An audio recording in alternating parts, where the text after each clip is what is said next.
The worst night of her life started with broken glass and 7 words that should have sealed her fate. She disrespected a man whose name made grown men whisper, and somehow walked away breathing. By sunrise, an unmarked package waited outside her door. Not flowers. Not an apology. An invitation wrapped in velvet and violence. Dinner wasn't optional. Running wasn't possible. What began as defiance became addiction. Gifts turned into guards. Desire twisted into danger. And when his rivals marked her as the crack in his armor, Seoul burned. After bloodshed, ultimatums, and one night that rewired her entire existence, he pulled her against him and growled against her skin. When I'm inside you, the only word you'll remember is more. The Imperial Hotel rose like a monument to excess and secrets. Crystal chandeliers scattered light across Korea's untouchables, politicians with dirty hands, CEOs with dirtier money, and men whose empires existed in the shadows the law refused to examine. Naomi Carter stood near the champagne tower, her burgundy dress clinging to curves that drew stares like gravity. She wasn't supposed to be here. Her friend Soo-jin had practically begged her to come along for moral support, then vanished 20 minutes ago with some finance executive. Typical behavior. She reached for a glass just as someone jostled her arm. The flute tumbled, shattering against pristine marble in an explosion of crystal and sparkling wine. "Oh God, I'm so sorry," she started, then her voice died. A man stood barely 3 feet away. Tall, sharp-jawed, wrapped in a black suit that cost more than her monthly rent. His presence carved silence from the surrounding noise. People actually stepped backward, instinct overriding reason. Dark eyes locked onto hers, and something flickered in their depths. Surprise, maybe. Recognition, though they'd never met. "Are you hurt?" His voice was low measured. Every word weighted with command. "No, I'm fine." Naomi bent to pick up a shard, waving away the staff already rushing forward. "Just clumsy. Leave it." Not a suggestion. An order. Her spine went rigid. She straightened slowly, meeting his stare with deliberate calm. "I'm sorry." The air shifted. Around them, conversations stopped. Someone inhaled sharply. "The glass," he said, tone unchanged. "You'll cut yourself." "I think I can handle broken glass without supervision, but thanks for the concern." She smiled, polite but dismissive, and turned away. She made it exactly 2 steps. "No one walks away from me." Naomi stopped, not because of the words, but because of the absolute certainty threading through them. She turned back, something reckless sparking in her chest. "Congratulations." "I just did." Later that night, Soo-jin reappeared, face drained of color, gripping Naomi's wrist hard enough to bruise. "Tell me you didn't." Her voice shook. "Didn't what?" "Disrespect Kang Ji-hoon." Naomi frowned. "Who?" Soo-jin dragged her toward the exit, heels clicking frantically against marble. "The man by the champagne. The one you dismissed like he was nobody. He was rude. He owns half of Seoul." Soo-jin's whisper was nearly a shriek. "His family controls everything. Shipping, real estate, entertainment, things the government pretends not to notice." She pushed through glass doors into sharp November air. "People don't say no to him, Naomi. They definitely don't walk away." Naomi's heart kicked hard against her ribs, but she kept her voice even. "Well, I did, and I'm still standing." Soo-jin stopped on the sidewalk, turning to face her. "For now." The next morning, Naomi woke to her phone vibrating violently across the nightstand. 15 missed calls.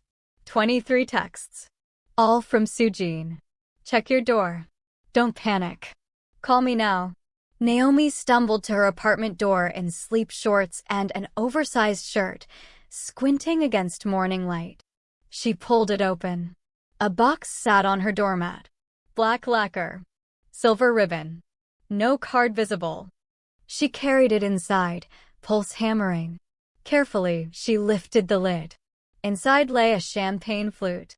Crystal. Flawless. identical to the one she'd dropped. Beneath it, a note in sharp, elegant handwriting. Replacements are simple. Apologies are not. Dinner tonight. A car will arrive at 7. No signature. No question mark. Naomi stared at the note until the words blurred. Then she grabbed her phone and called Soo-jin. Don't go, Soo-jin said immediately. I wasn't planning to. I mean it, Naomi. Men like him don't send gifts. They send warnings. Naomi looked at the champagne flute, light refracting through perfect crystal. What kind of warning? That you already belong to him. At 6:45, Naomi stood in her apartment wearing jeans and a hoodie, staring at the little black dress she'd pulled from her closet and rejected 4 times. She wasn't going. At 6:58, she told herself she'd just peek out the window to see if a car actually showed up. At exactly 7 o'clock, a black Genesis pulled up to her building. The driver stepped out, adjusted his suit, and looked directly at her window. Her breath caught. At 7:12, Naomi found herself in the back seat, the door closing with a whisper-soft click. The interior smelled like leather and something darker. Expensive cologne, maybe. Or the scent of power that didn't ask permission. Where are we going? She asked the driver. He didn't answer. The partition between them was tinted glass. The restaurant was closed. Completely empty except for one table positioned near floor-to-ceiling windows overlooking the Han River. Candles flickered against the darkness outside. Ji-hoon stood when she entered, hands in his pockets, expression unreadable. You came. I was curious, Naomi said, stopping several feet away. And apparently you're very persistent. I am. He gestured to the chair opposite his. Please. She didn't move. This is a lot of effort for someone you don't know. Then let me know you. Why? For the first time, something shifted in his expression. A crack in the control. Because yesterday you looked at me like I was ordinary. No one has done that in a decade. The honesty in his voice caught her off guard. Slowly, she walked to the chair. He moved behind her, pulling it out. His proximity was overwhelming. Heat and presence and the faint scent of bergamot and cedar. She sat. He returned to his seat, studying her with an intensity that made her skin hum. Tell me, he said quietly, how you insult dangerous men and survive. I didn't know you were dangerous. I just knew you were bossy. The corner of his mouth lifted. Almost a smile. And now? Now I know you're the kind of man who closes an entire restaurant for a dinner that might not happen. It happened because I sent a car. Because I got in it. Later, after wine and conversation that felt like chess, advance and retreat, reveal and conceal, Naomi learned that Ji-hoon wasn't just powerful. He was precise. Every question he asked gathered information she didn't realize she was giving. Every answer he offered was calculated to intrigue without exposing vulnerability. But beneath the control, she sensed something raw. The way his gaze lingered on her hands. The almost imperceptible tension in his jaw when she laughed. Why me? She asked finally, setting down her wine glass. You could have anyone. I don't want anyone. You don't even know me. I know you're afraid of me. His voice dropped, intimate. And you came anyway. Naomi's breath shortened. Maybe I'm reckless. Maybe you feel it too. Feel what? He leaned forward slightly, candlelight catching in his dark eyes. That something changed yesterday. When you looked at me. She should deny it. Laugh it off. Leave. Instead, she whispered, what if you're wrong?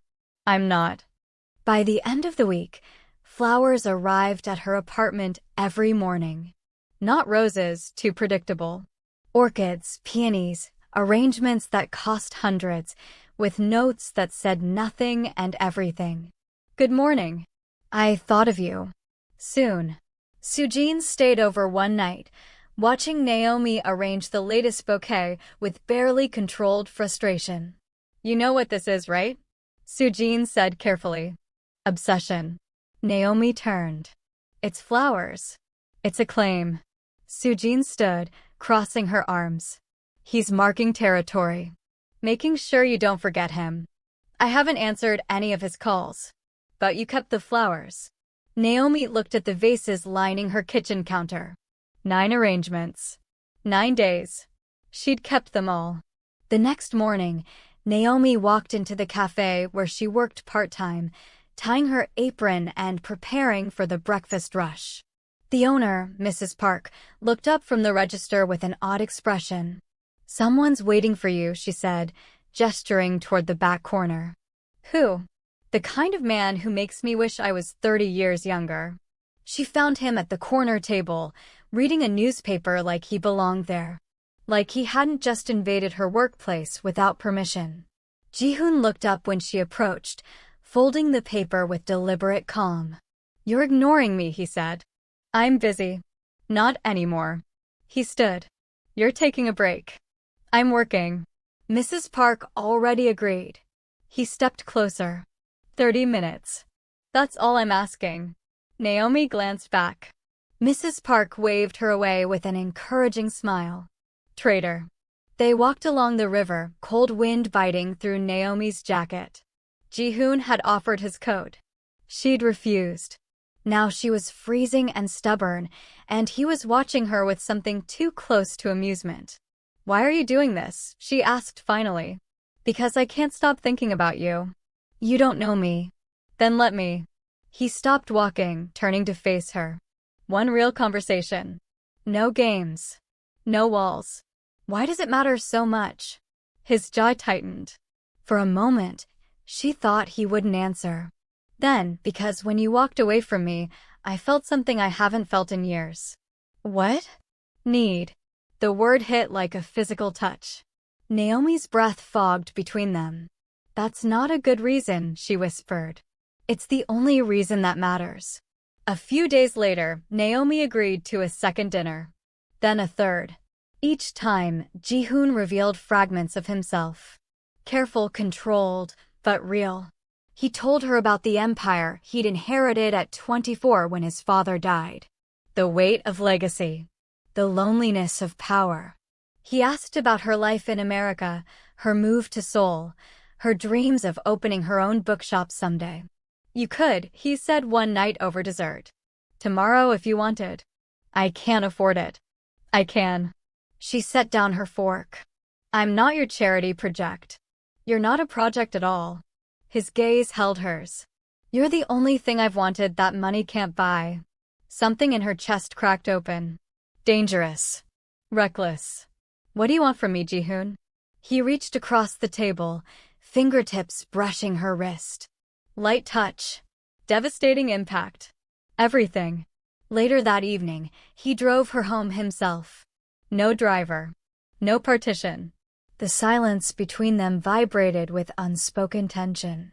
When he pulled up to her building, Naomi didn't immediately move to leave. "Thank you for dinner," she said softly. "Naomi." She turned. His expression was raw, stripped of the usual control. "I need you to understand something." His voice was low, rough. "I'm not a good man. I've done things that would make you walk away if you knew." "Then why tell me?" "Because I don't want you to choose me without knowing what I am." Her heart hammered. "And what are you?" "Someone who will burn the world down before I let anything hurt you." The confession hung between them, terrifying and intoxicating. Naomi reached for the door handle. Stopped. Turned back. "What if I'm not worth that?" Ji-hoon's hand caught hers. Fast. Possessive. "You don't get to decide your worth to me." The next morning, Naomi woke to a text. "Tonight. My place. Let me cook for you." She stared at the message for 10 minutes before responding. "Okay." Soo-jin called immediately. "His place?" "Naomi, I know." "Do you?" "Because this is how it starts. Private dinners. Isolation. Then you're in so deep you can't see daylight. Maybe I don't want daylight. Silence. Then quietly, you're falling for him." Naomi closed her eyes. "I don't know what I'm doing." "Then be careful. Men like him don't fall in love. They consume." Ji-hoon's penthouse occupied the top floor of a building that overlooked all of Seoul. Glass walls. Minimalist furniture. Art that probably cost more than most people earned in a lifetime. He answered the door in a black shirt with sleeves rolled to his elbows, hair slightly disheveled. More human than she'd ever seen him. "You came," he said, and there was relief in his voice. "You keep saying that like you expect me not to. I keep waiting for you to realize you should run." She stepped inside. The door closed behind her with a final sounding click. "I'm not running." His eyes darkened. "You should." But he moved closer instead of away, and Naomi's back hit the door. His hands braced on either side of her head, caging her in without touching. "Tell me to stop," he said, voice hoarse. "Stop what?" "This. Wanting you. Needing you so much I can't think straight." Her breath came short. "What if I don't want you to stop?" A muscle jumped in his jaw. Then his control shattered. He kissed her like a man starving, deep and claiming and desperate. His hand cupped her face, thumb stroking her cheek with devastating gentleness even as his mouth took and took and took. Naomi's fingers fisted in his shirt, pulling him closer, drowning in the taste of him. When he finally pulled back, they were both breathing hard. "Naomi," he whispered against her lips. "Tell me you feel it." "I feel it. Tell me I'm not alone in this." "You're not alone." He rested his forehead against hers, eyes closed.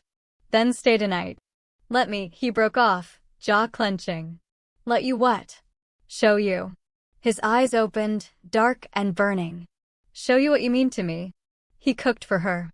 Actually cooked, moving through the kitchen with surprising competence. They ate on the balcony under November stars, the city sprawling below like a kingdom he ruled without question. After dinner, they sat on the couch, the space between them charged with anticipation. "Can I ask you something?" Naomi said. "Anything." "Why haven't you? Why are you waiting?" Ji-hoon's hand found hers, fingers lacing together. "Because when I have you, I want you to be sure. I want you to choose me knowing exactly what it means." "What does it mean?" "That you're mine." His grip tightened. "Completely. Irrevocably. No going back." Her pulse thundered. "That sounds like a threat." "It's a promise." She should be afraid. Instead, heat flooded through her. "Ji-hoon." He pulled her closer until she was half in his lap, his arm around her waist. "Say my name again." "Why?" "Because I've imagined it 1,000 ways, and none of them sound as good as when it comes from your mouth." She turned in his arms, straddling him, hands on his shoulders. His breath hitched. "Ji-hoon," she whispered, and kissed him. This time the kiss was slower, deeper. His hand slid up her back, pressing her against him. She could feel his heart hammering, matching hers. When they broke apart, his control was hanging by a thread. "Stay," he said again. "Please." "Okay." He carried her to his bedroom. Literally lifted her like she weighed nothing, and she should probably protest, but she was too lost in the way he looked at her. Like she was everything. They fell into bed together, hands exploring, clothes disappearing piece by piece. His mouth traced fire down her neck, across her collarbone. "Beautiful," he murmured against her skin. So unbelievably beautiful. Naomi arched into him, fingers threading through his hair. Every touch felt like a brand, marking her as his. "Ji-hoon, he rose above her, eyes dark and possessive. "What do you need?" "You. Just you. You have me." He breathed. "Always." Afterward, they lay tangled together, his hand tracing lazy patterns on her skin. Naomi's head rested on his chest, listening to his heartbeat slow. "What happens now?" she whispered. His arms tightened around her. "Now you're mine. And when I'm inside you, the only word you'll remember is more." He kissed her temple, his gaze locking with hers. "I will spend the rest of my life proving I deserve you." She tilted her head to look at him. His expression was open, vulnerable in a way she'd never seen. "What if I can't do this?" she asked. "Your world. Your life. What if I'm not strong enough?" "You're the strongest person I know." "You don't know that. I know you walked away from me when everyone else falls in line." I know you'd challenge me, push back, make me feel human instead of untouchable. He cupped her face. I know I'd rather have one real moment with you than a lifetime of anything else. Tears burned behind her eyes. That's not fair. What's not? Making me fall for you. His smile was soft. Devastating. Too late. You already did. The next morning, Naomi woke wrapped in Egyptian cotton sheets and Ji-hoon's arms. Sunlight poured through floor-to-ceiling windows, turning Seoul into a city of gold below them. She tried to slip out of bed. His grip tightened immediately. Where are you going? His voice was rough with sleep. I have work. Call in sick. I can't just, he rolled, pinning her beneath him, elbows braced on either side of her head. His hair fell forward, messy and perfect. Stay. Ji-hoon, stay, he repeated, softer. One more hour. Let me pretend the world doesn't exist. The vulnerability in his eyes undid her. 1 hour. He kissed her slow and thorough until she forgot why leaving mattered. Later, after he'd made breakfast and fed her strawberries while she sat on his kitchen counter, Naomi finally checked her phone. 19 missed calls. 27 texts. All from Sujin. Where are you? Answer your phone. I'm calling the police. Never mind. I know where you are. I'm going to kill you both. Naomi groaned. I need to call my friend before she reports me missing. Ji-hoon leaned against the counter beside her, close enough that his warmth seeped into her skin. The one who thinks I'm going to consume you? She's protective. Smart woman. He tucked a curl behind her ear. Tell her you're safe. Am I? His expression shifted, something dark and possessive flickering beneath the surface. From everything but me. By the end of the week, Naomi had clothes in Ji-hoon's closet. She hadn't brought them. They'd simply appeared.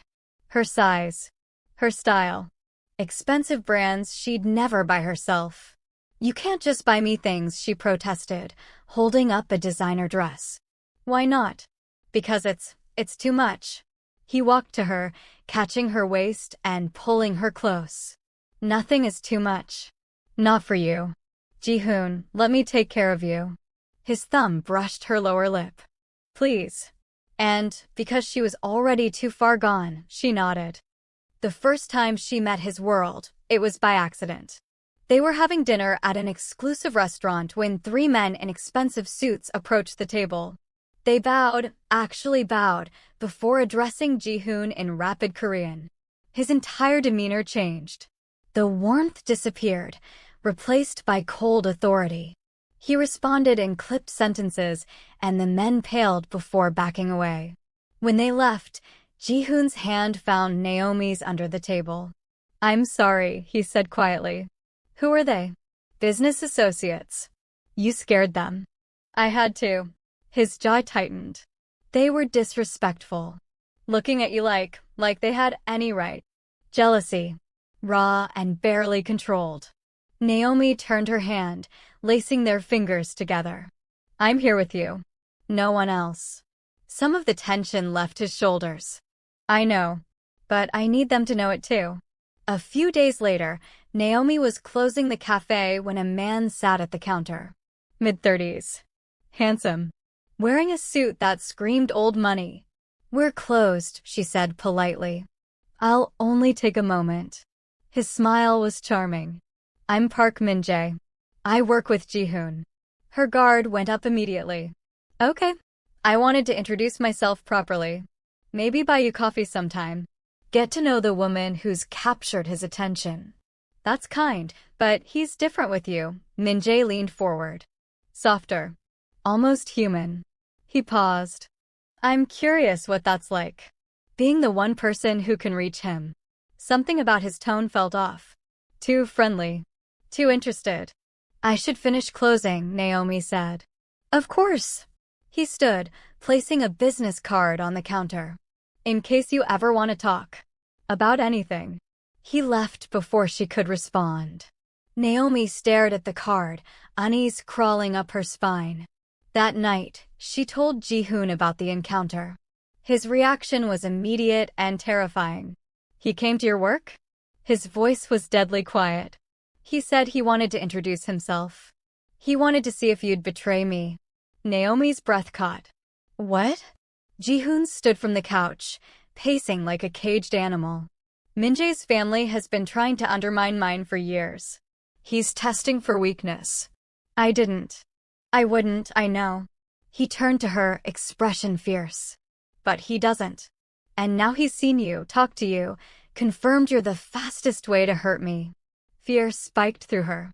Ji-hoon, he crossed to her in 3 strides, cupping her face. I won't let anything happen to you. Do you understand? I'll kill anyone who tries. He meant it. She could see it in his eyes. The absolute willingness to destroy for her sake. This is what you meant, she whispered. When you said you weren't a good man? Yes. You've killed before. Yes. She should run. Should be horrified. Instead, she kissed him hard, claiming, choosing him despite the darkness. When they broke apart, his forehead rested against hers. Tell me to let you go, he breathed. Tell me you deserve better than this. I don't want better. I want you. The next morning, 2 bodyguards appeared outside Naomi's apartment. Ji-hoon had assigned them without asking. She called him immediately. This is insane. This is necessary. I can't live like this. You can and you will. His voice was inflexible. I won't risk you. I'm not yours to control. Yes, you are. The certainty in his words stole her breath. Naomi, he continued, softer. Please, let me protect you. It's the only way I can function knowing Min-jae is watching. She closed her eyes. This isn't normal. Nothing about us is normal. Later that evening, Ji-hoon showed up at her apartment with takeout and an apology in his eyes. I'm sorry, he said when she opened the door. I'm handling this wrong. You think. Let me in. Please. She stepped aside. He entered, setting the food on her small dining table, then turned to face her. I'm not good at this, he admitted. Caring about someone. Being vulnerable. It makes me excessive. Excessive is an understatement. I know. He moved closer. But I can't lose you. The thought of something happening because I didn't do enough. His jaw clenched. I'd never forgive myself. Naomi saw the fear beneath his control. Real, human fear. I'm not going anywhere, she said quietly. Promise me. Ji-hoon, promise me, he repeated, hands framing her face. That you'll stay. That you won't leave because I'm too much or too broken or too. She kissed him, silencing the spiral of self-doubt. I promise. Relief flooded his expression. He pulled her close, burying his face in her neck. I love you, he whispered against her skin. I'm completely in love with you. Her heart stopped. Restarted. What? He pulled back, eyes dark and certain. I love you. I have since the moment you walked away from me. Tears burned her eyes. That's impossible. It's the only truth I have. Ji-hoon, you don't have to say it back. Not until you're ready. I just needed you to know. But she was ready. Terrifyingly, completely ready. I love you too, she breathed. His smile was devastating. Genuine joy breaking through years of careful control. He kissed her like she was oxygen, and they didn't leave her apartment for 2 days. A week later, Soo-jin finally cornered Naomi at the cafe during a rare quiet moment. You're glowing, she said suspiciously. I'm happy. Or brainwashed. Soo-jin, I'm serious, Naomi. You've been consumed by him. You barely answer my calls. You have bodyguards. You're living in his world now. I'm choosing to be in his world. Are you?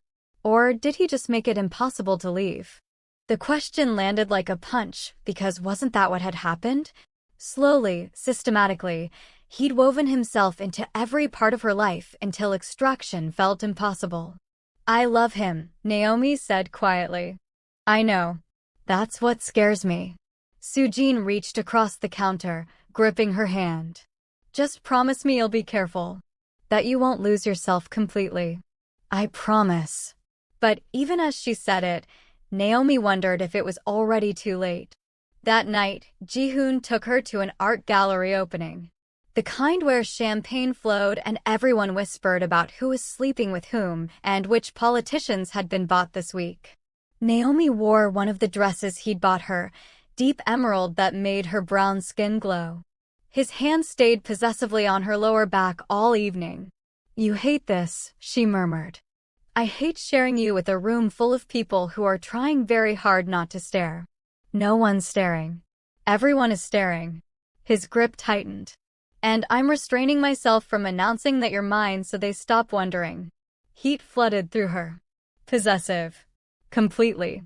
They moved through the gallery, making polite conversation with people whose names Naomi immediately forgot. Then Min-jae appeared, wine glass in hand, smile too sharp. "Ji-hoon. Miss Carter." He nodded to each of them.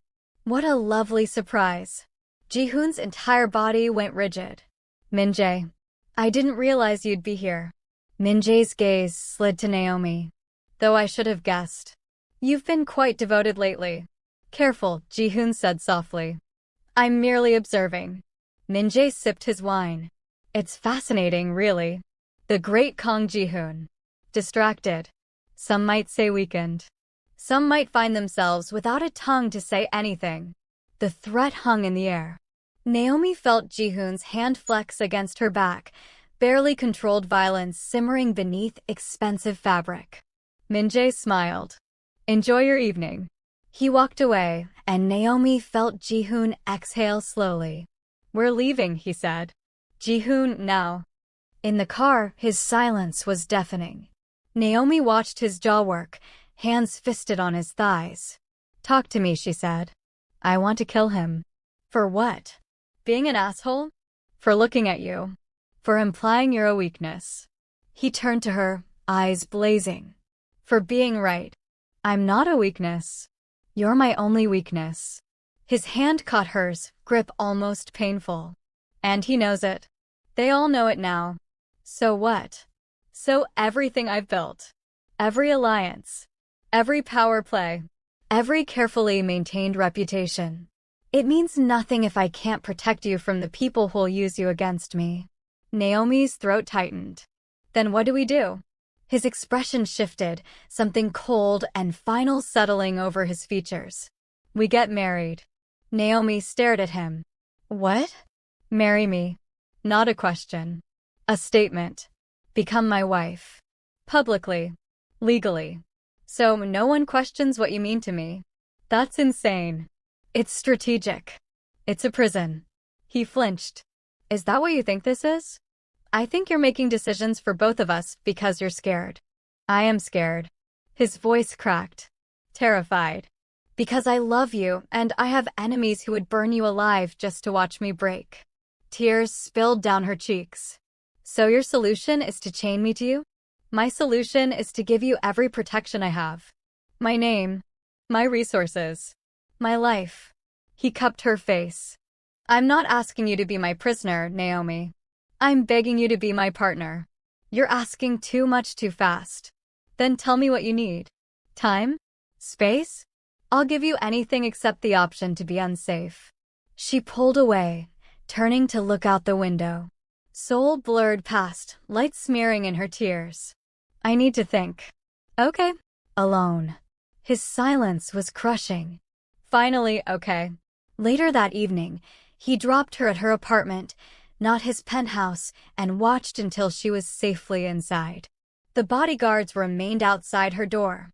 Naomi sat on her couch, mind spinning. Marriage. He wanted marriage. Not because of love, though she believed he loved her, but because of fear. Because in his world, love was a liability that required fortification. Was that enough?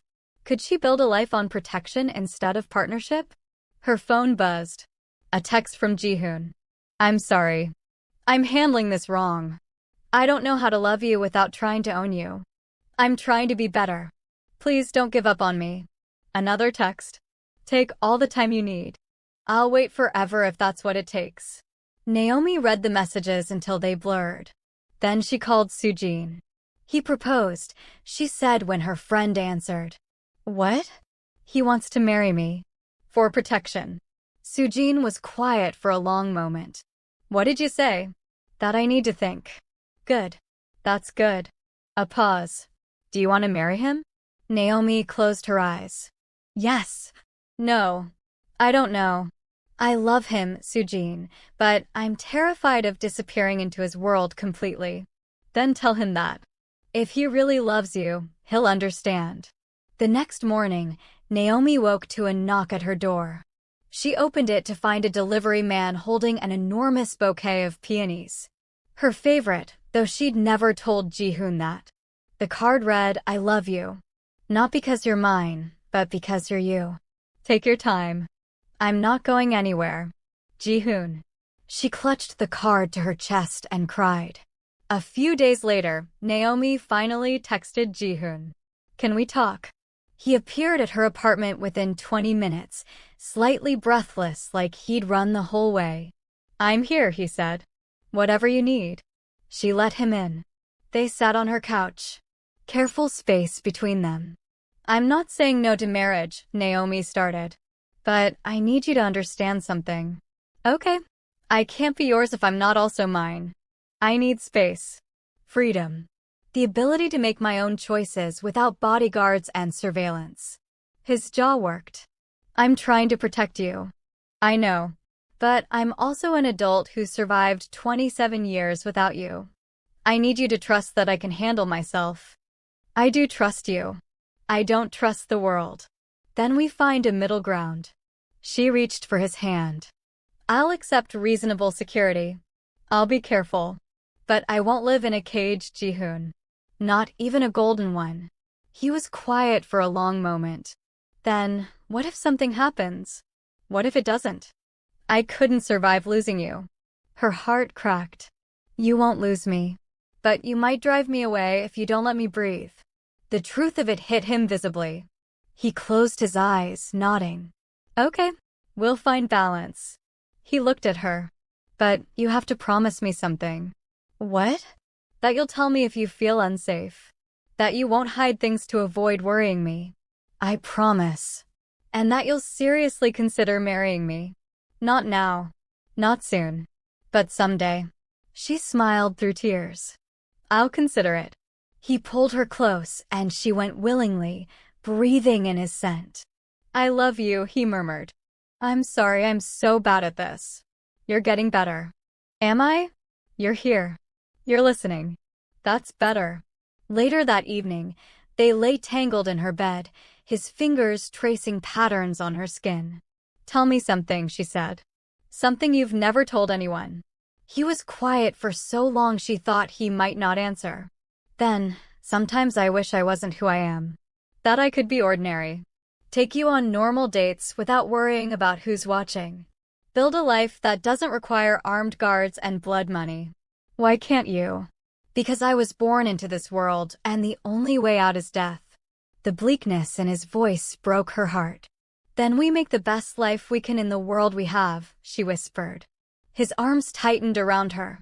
How did I find you? You didn't. I spilled champagne and insulted you. His laugh was soft against her hair. Best mistake of my life. 2 weeks passed in cautious peace. Ji-hoon scaled back the security. 1 bodyguard instead of 2, and only when Naomi worked late. He checked in via text instead of showing up unannounced. Small concessions that felt like trust. She let herself believe they'd found balance.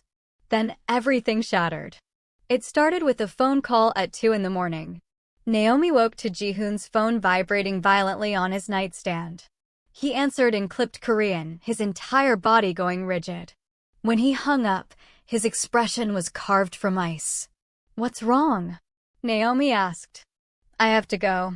He was already moving, pulling on clothes. Stay here. Don't leave the penthouse. Ji-hoon, please, he turned, and fear flickered in his eyes. Promise me you'll stay inside until I come back. You're scaring me. He crossed to her, cupping her face. I'm sorry. I can't explain right now, but I need you safe. Can you do that for me? She nodded, throat tight. He kissed her hard, desperate, then left without another word. Naomi tried to sleep. Failed. At dawn, she made coffee and stood at the windows, watching Seoul wake up below. Her phone sat silent on the counter. By noon, she was pacing. No calls. No texts. Nothing. At 3, she tried calling him. Straight to voicemail. At 5, the panic set in. She called the one person who might have answers. Soo-jin, have you heard anything about Ji-hoon? Any news? Rumors. Why? What happened? He left in the middle of the night and won't answer his phone. Soo-jin was quiet. I'll make some calls. 20 minutes later, Soo-jin called back. Her voice was shaking. There was an attack last night. Someone hit one of Ji-hoon's warehouses in Incheon. Naomi's legs gave out. She sank onto the couch. Is he? I don't know. No one's talking. But Naomi? Soo-jin paused. They're saying it was retaliation. That whoever did it knew exactly where to hit. Min-jae. Maybe. Or someone else. You need to be careful. A knock at the door cut her off. Naomi froze. Someone's here. Don't answer it. It might be Ji-hoon. She crossed to the door, heart hammering, and checked the peephole. A man in a suit she didn't recognize stood in the hallway, hands visible, expression neutral. Miss Carter, he called through the door. I'm Choi Tae-young, head of Mr. Kang's security. He sent me to bring you somewhere safe. How do I know you're telling the truth? He said to tell you, peonies are your favorite, though you never said. The detail was too specific, too intimate. Only Ji-hoon knew. She opened the door. Where is he? I'll explain in the car. We need to leave now. Tae-young drove her to a house outside Seoul. Modern, isolated, surrounded by walls and armed guards. He led her inside to a room with medical equipment and the sharp smell of antiseptic. Ji-hoon sat on an exam table, shirt off, while a doctor stitched a gash across his ribs. Blood stained the white bandages wrapped around his torso. Oh my God. Naomi rushed forward. He looked up, relief flooding his features. You're safe. I'm safe? You're bleeding. It's not serious. There's a doctor stitching you closed. He caught her hand, pulling her between his legs despite the doctor's protest. I'm fine. It looks worse than it is. She touched his face, his shoulders, checking for more injuries. What happened? Later. Right now, I just need. He pulled her closer, resting his forehead against hers. I need to know you're real. The doctor finished stitching, applied more bandages, and left quietly. Naomi helped Ji-hoon into a clean shirt, hands shaking. Tell me, she said. They sat on a couch in the safe house living room, his arm around her despite the obvious pain it caused. Min-jae made his move, Ji-hoon said. Hit the warehouse in Incheon where we store most of the shipping records. Tried to burn it down with people inside. Naomi's stomach turned. Did everyone got out. But he's escalating. His jaw tightened. He sent a message with the attack. Said next time he'd hit something I actually care about. Me? Yes. Fear crawled up her spine. So, what do we do? You stay here until I handle this. Handle it how? He didn't answer. Didn't have to. She saw the cold calculation in his eyes. The willingness to do whatever necessary. Ji-hoon, you can't. I can and I will. He turned to her. He threatened you. There's no line I won't cross to keep you safe. Even murder? Especially murder. The certainty in his voice should horrify her. Instead, she felt protected, claimed, irrevocably his. How long do I have to stay here? She asked. A few days. Maybe a week. I can't just disappear. I have work. I had Tae-young call your boss. You're taking emergency leave. Anger flared. You can't just make decisions for me. I'm keeping you alive. By controlling every aspect of my life. She stood, pacing. This is exactly what I was afraid of.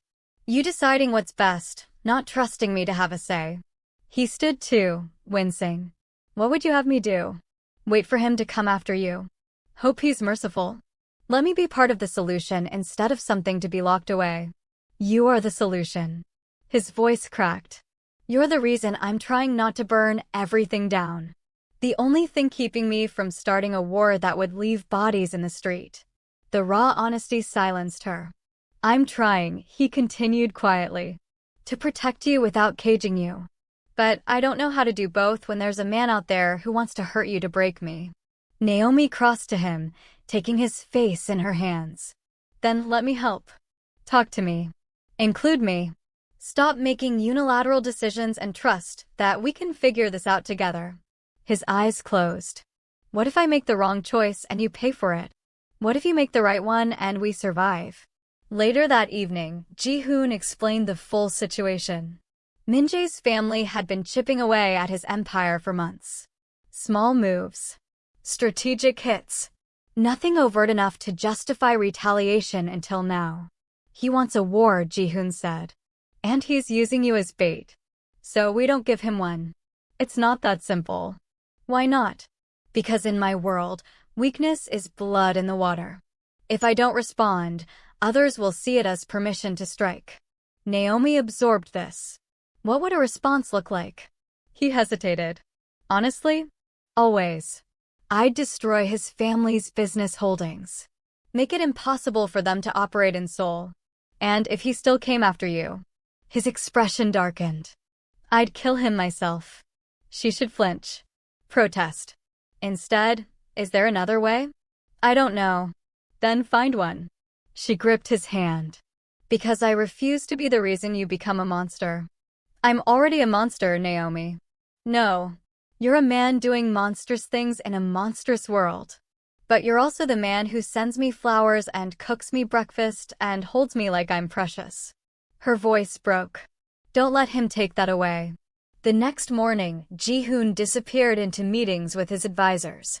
Naomi was left in the safe house with Tae-yang, who proved surprisingly good company. "How long have you worked for him?" she asked over coffee. 9 years. Since his father died." "What was he like then?" Tae-yang considered. "Angry. Grieving. Determined to prove himself worthy of the empire he'd inherited." He paused. "Until I'd never seen him happy." "I make him happy? You make him human." On the third day, Ji-hoon returned looking exhausted but less tense. "I found another way," he said. "I'm calling a meeting. Neutral ground. All the families. And if Min-jae refuses?" "He won't. Too many witnesses. He'll have to come or admit he's afraid." "When?" "Tomorrow night." He pulled her close. "And I want you there." She pulled back. "What?" "No. You said I said I'd include you. Let you be part of the solution." His expression was serious. "I need them to see you. See what you mean to me. Understand that touching you means war with everyone, not just me." "That's using me as a weapon." "That's showing them you're under the protection of every alliance I have." Naomi processed this. Risky. Dangerous. But also empowering in a way being hidden never was. "Okay," she said. "I'll go." The meeting took place in a private room at the Imperial Hotel. Full circle from where they'd met. Naomi wore a dress Ji-hoon had chosen. Deep red. Elegant. Commanding. She looked like someone who belonged beside a king. The room filled with men in expensive suits, each representing Seoul's most powerful families. They eyed her with curiosity, calculation, barely concealed interest. Ji-hoon's hand stayed on her lower back, possessive and protective. When Min-jae arrived, the temperature in the room dropped. His gaze found Naomi immediately, and something ugly flickered in his expression. "Shall we begin?" the mediator asked, an older man whose neutrality was enforced by decades of carefully maintained relationships. Ji-hoon stood, commanding immediate attention. "I've called this meeting to address recent misunderstandings. Min-jae, you hit one of my warehouses. Threatened my people. Endangered what's mine. Your reach is slipping," Min-jae said. "I merely took advantage of openings you left. The only opening is the grave you're digging." Ji-hoon's voice was cold. "But I'm offering you a choice. End this now. Walk away. Or I dismantle everything you have piece by piece." "Empty threats. Ask the Kim family how empty my threats are." Murmurs around the room. The Kims had been powerful once. Now they existed on the margins, broken by Ji-hoon's father years ago. I'm offering mercy, Min-jae. Once. Take it. Min-jae's gaze slid to Naomi.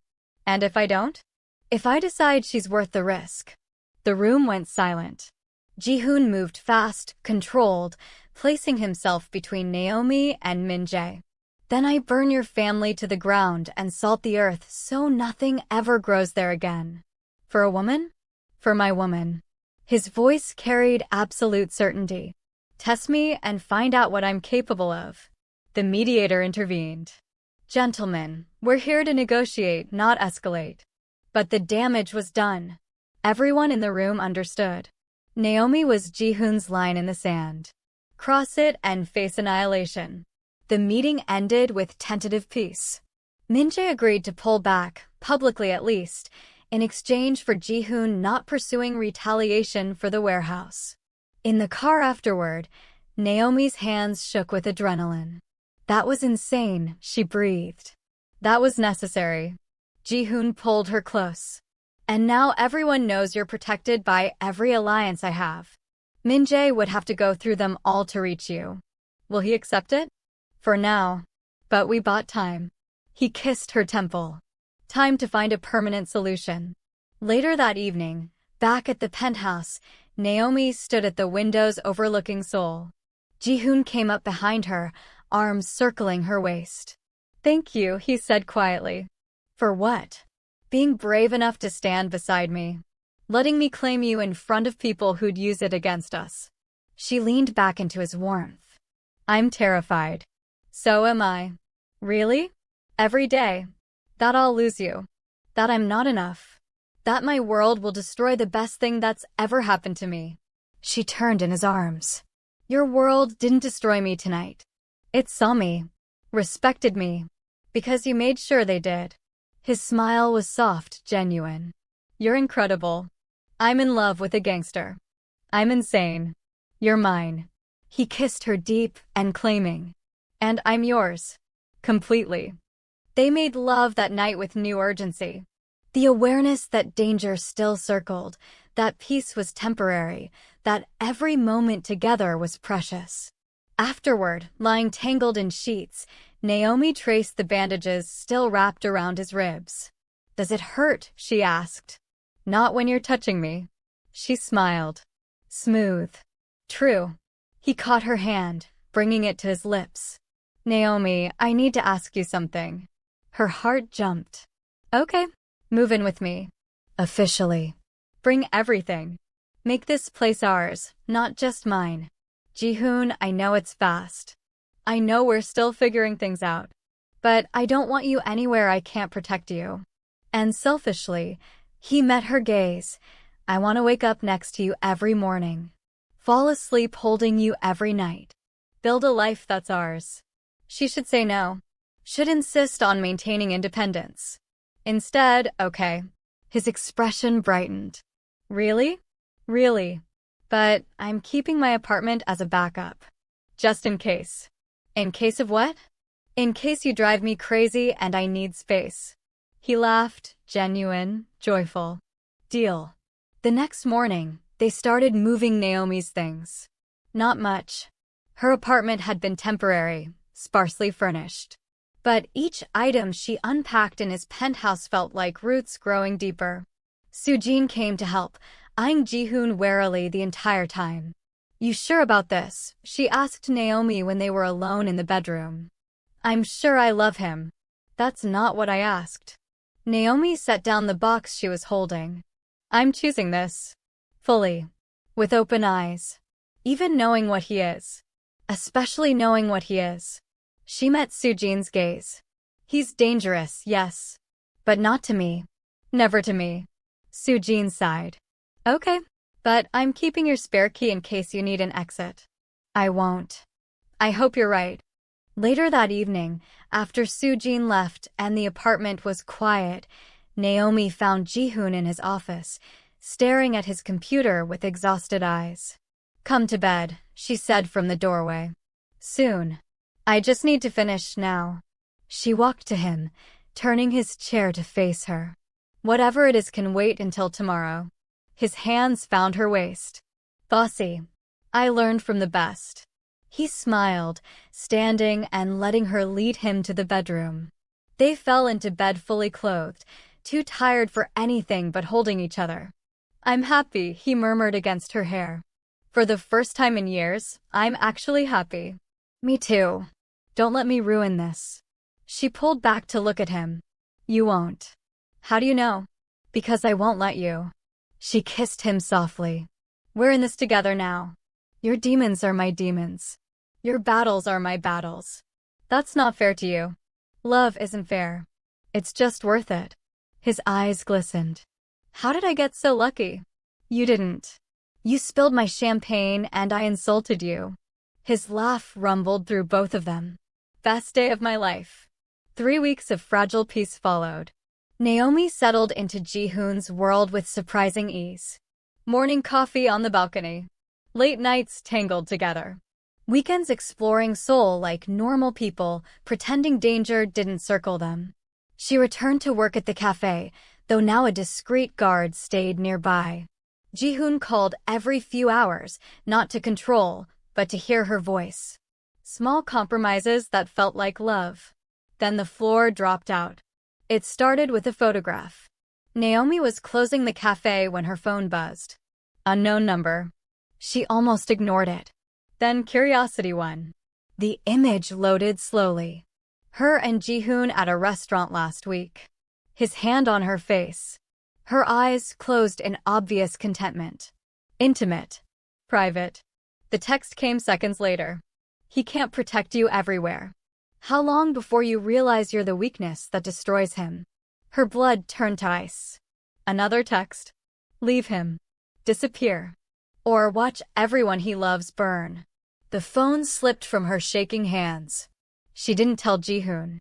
Not immediately. Instead, she lay awake that night, staring at the ceiling while he slept beside her, arm draped protectively across her waist.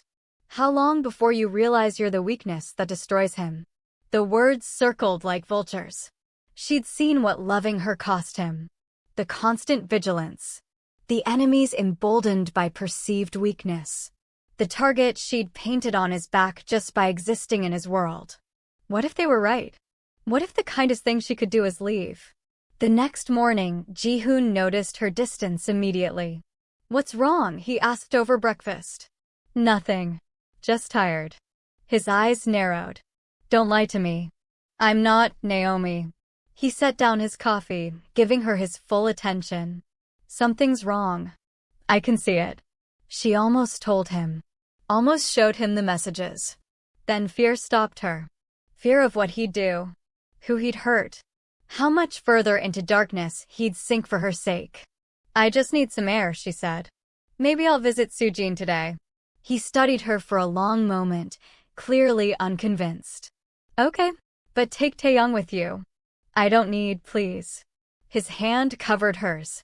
For me. She nodded, throat tight. At Sujin's apartment, Naomi finally broke down. She showed her friend the messages, the photograph, everything. Sujin's face went pale. You have to tell Ji-hoon. I can't. Why not? Because he'll start a war. Because people will die. Because I'll be the reason everything he's built collapses. So what? You're just going to leave. I don't know. Naomi buried her face in her hands. I love him so much it's killing me. But what if loving him gets him killed? Sujin knelt in front of her. Listen to me. Ji-hoon is a grown man who knew the risks when he fell for you. He chose this. Chose you. You don't get to make that choice for him. But no. If you leave without telling him why, you'll destroy him anyway. At least give him the truth. Let him fight for you. For both of you. Naomi returned to the penthouse that evening with resolve crystallizing in her chest. She'd tell him. Show him the messages. Face whatever came next together. She found him in his office, standing at the window, back to the door. Something about his posture, rigid, tense, sent alarm bells ringing. Ji-hoon. He turned. His expression was devastated. When were you going to tell me? His voice was barely controlled. Her stomach dropped. Tell you what. He held up his phone. Min-jae sent me a copy of the messages he sent you. The world tilted. Ji-hoon, when were you going to tell me someone threatened you? His control shattered. When were you going to tell me you were planning to leave? I wasn't. I didn't. Don't lie to me. Pain cracked through his anger. You've been distant all day, avoiding my eyes. You were planning to run, weren't you? Tears streamed down her face. I thought it would protect you. Protect me? He crossed to her in 3 strides. You are the only thing keeping me human. Without you, I become the monster everyone thinks I am. That's too much pressure. That's love. His hands framed her face. That's what it means to matter to someone. To be the reason they want to be better. But what if I can't? What if I'm not, you are? His forehead pressed against hers. You're everything, Naomi. Everything. She sobbed against his chest while he held her, whispering promises in Korean and English. Promises of protection, devotion, forever. When she finally calmed, he pulled back enough to meet her eyes. No more secrets, he said. No more protecting me from things I need to know. We face everything together or not at all. Okay. Promise me. I promise. Later that night, Ji-hoon called an emergency meeting with his most trusted people. Naomi sat beside him, hand in his, as they strategized. Min-jae's escalating, Tae-young said. The messages are just the beginning. Then we end him, one of the advisors suggested. Permanently. No. Ji-hoon's voice was firm. That's what he wants. An excuse to claim victimhood and turn the other families against us. So, what do we do? Naomi asked. Everyone turned to look at her. She straightened, meeting their gazes steadily. We expose him, she continued. Whatever he's hiding. Money laundering, trafficking, corruption. We find it and make it public. Destroy his reputation so thoroughly that even his allies abandon him. Ji-hoon's expression shifted. Surprise, then admiration. That could work. It's risky, Tae-young warned. If we dig too deep, we might expose our own operations. Then we're careful. Naomi looked at Ji-hoon. But we do this the right way. No murder. No innocent casualties. Just information and consequences. Around the table, heads nodded slowly. She's right, Ji-hoon said. Tae-young, I want everything on Min-jae's operations. Bank records, shell companies, under-the-table deals. Everything. That'll take time. Then we buy time. He squeezed Naomi's hand. Starting now, she doesn't leave my sight. The next week was claustrophobic. Ji-hoon worked from home, Naomi beside him, both of them waiting for the next threat to land. She tried to maintain normalcy, reading, cooking, working remotely on her laptop, but fear hummed beneath everything. Then 5 days in, Tae-young rushed into the penthouse with a tablet. We found something, he said breathlessly. They gathered around as he pulled up documents. Bank transfers. Emails. Photographs. Evidence that Min-jae had been embezzling from his own family's businesses, funneling money into offshore accounts. He's been bleeding them dry for years, Tae-young explained. And covering it up by blaming competitors. Us included. Ji-hoon's smile was sharp. How much? 60 million. Maybe more. Enough to ruin him. Enough to make his family destroy him for us. They released the information anonymously, ceding it to journalists and the families Min-jae had betrayed. Within 48 hours, the story exploded across Seoul's underworld. Min-jae's father publicly disowned him. His allies vanished. Investigations opened. Everything he'd built collapsed like a house of cards. And Ji-hoon never had to lift a finger. It's over, Tae-young confirmed 3 days later. Min-jae fled the country. His family's offering reparations to avoid total destruction. No one will follow his lead now. Naomi felt the tension drain from her body for the first time in weeks. It's really over, she whispered. Ji-hoon pulled her close. It's really over. That night, they celebrated quietly. Just the two of them. Dinner on the balcony under November stars. The city glittered below, beautiful and oblivious to the war that had nearly consumed them. I couldn't have done this without you, Ji-hoon said, raising his wine glass. Your idea. Your courage. You saved us. We saved us. No. He set down his glass, reaching for her hand. You saved me from becoming the monster I was terrified of being. Tears pricked her eyes. Ji-hoon, I need to ask you something. He stood, pulling her up with him. Then, to her complete shock, he dropped to one knee. Her breath stopped. I know I asked before. Badly. For the wrong reasons. He pulled a ring from his pocket. Simple, elegant, perfect. But I'm asking now because I can't imagine my life without you. Because you make me better. Because I love you more than I thought it was possible to love anyone. Ji-hoon, marry me, Naomi. Not because of protection or strategy or fear. Marry me because you love me. Because we're better together than apart. Because you want to build a life with me. She was crying, nodding before he even finished. Yes, she breathed. Yes. Of course. Yes. He slid the ring onto her finger, then stood, capturing her mouth in a kiss that tasted like promise and forever. 3 months later, they married in a small ceremony. Just close friends, necessary allies, and Soo-jin as maid of honor, who cried through the entire event. Naomi wore white. Ji-hoon wore black. And when they said their vows, every word felt like truth carved in stone. I promise to trust you, Ji-hoon said, voice steady. To include you in every decision. To never cage you even when I'm terrified. I promise to stay, Naomi replied. To fight beside you instead of running. To believe in us even when it's hard. When he kissed her, the room erupted in applause. 6 months after that, Naomi awoke feeling nauseous. She made it to the bathroom just in time. Ji-hoon was right behind her, holding her hair and looking terrified. Should I call a doctor? He asked. I don't think that's necessary. You're sick. I'm pregnant. He froze. What? She turned to face him, hand trembling as she showed him the test she'd taken that morning. 2 pink lines. I'm pregnant, she repeated, watching emotions flood his face. Shock. Joy. Fear. Wonder. We're. He couldn't finish. Just pulled her close, face buried in her neck. She felt wetness against her skin.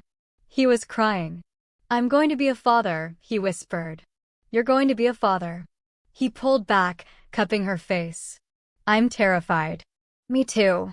I don't know how to do this. Neither do I. She covered his hands with hers. But we'll figure it out. Together. His smile was radiant. Genuine happiness she'd only seen glimpses of before. Together. The pregnancy was smooth, thankfully. Ji-hoon became even more protective, but in softer ways. Making sure she rested. Attending every doctor's appointment. Reading parenting books with endearing concentration. Soo-jin threw her a baby shower. Mrs. Park from the cafe brought enough food to feed an army. Even Taejong showed up with a ridiculously expensive stroller. For the baby's development, he said seriously. Naomi laughed until she cried, hormones and happiness overwhelming her. 8 months pregnant, waddling through the penthouse, Naomi found Ji-hoon in the nursery they'd set up. He stood by the crib, staring at the tiny clothes they'd bought with an expression she couldn't read. What are you thinking? She asked from the doorway. That I don't deserve this. He turned to her. You, the baby, this life. After everything I've done. She walked to him, taking his hand and placing it on her swollen belly. You deserve happiness, redemption, love. And you're going to be an amazing father. How do you know? Because you love fiercely. Because you protect what's yours. Because you're willing to change. The baby kicked against his palm. His eyes widened. Did you feel that? Naomi asked. I felt it. Wonder softened his features. She kicked. I have a feeling. He knelt, pressing his forehead gently against Naomi's stomach. "Hello, little one. I'm your father, and I promise to spend every day of my life making sure you never doubt you're loved." Naomi's tears fell freely. This man, dangerous, powerful, deadly, would be the gentlest father. She knew it with absolute certainty. Their daughter arrived on a spring morning, screaming, healthy, perfect. Ji-hoon held her with shaking hands, staring at her tiny face like she held the secrets to the universe. "She's beautiful," he whispered. "She looks like you. She looks like hope." They named her Ha-yoon, graceful truth.